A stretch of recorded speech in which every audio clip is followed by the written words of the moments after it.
झाड़ी झाड़ विराजिले हे बम भोले पार्वती। रउआ झाड़ी झाड़ विराजिले हे बम भोले पार्वती।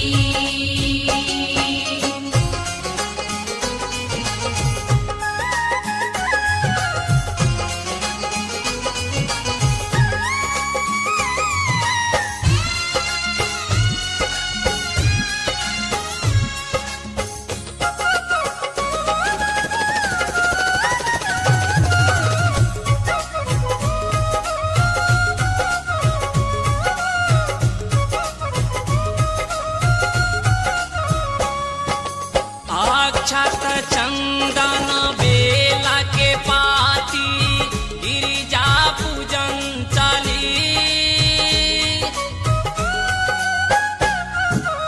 अक्षत चंदन बेला के पाती गिरिजा पूजन चली। शिव के जटा में अद्भुत लीला, शिव के जटा में अद्भुत लीला गंगा जी बहती हे बम भोले पार्वती। रउआ झाड़ी झाड़ा विराजिले हे बम भोले पार्वती। रउआ झाड़ी झाड़ विराजिले हे बम भोले पार्वती। रउआ झाड़ी झाड़ विराजिले हे बम भोले पार्वती।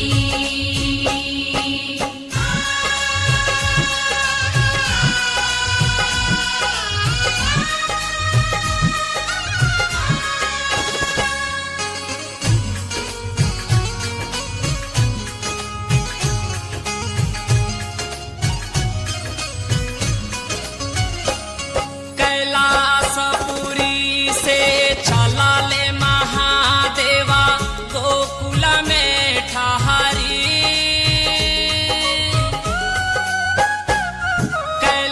कैलासपुरी से चला ले महादेवा गोकुल में ठहरी। रास मंडप हरि देख न लागे, रास मंडप हरि देख न लागे। सखी सब आरती करी हे बम भोले पार्वती। रउआ झाड़ी झाड़ा विराजिले हे बम भोले पार्वती।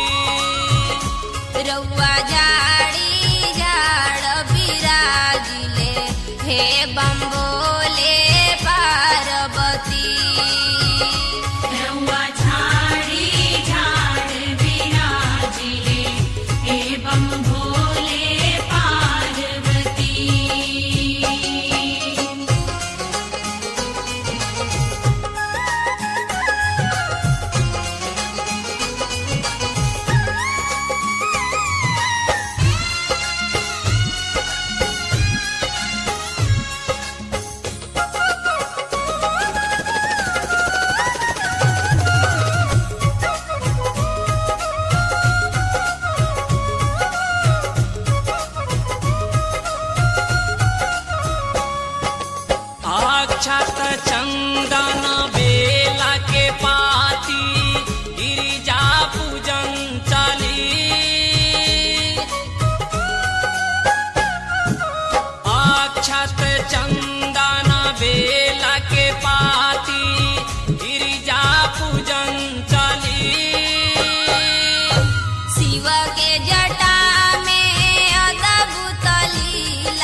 रउआ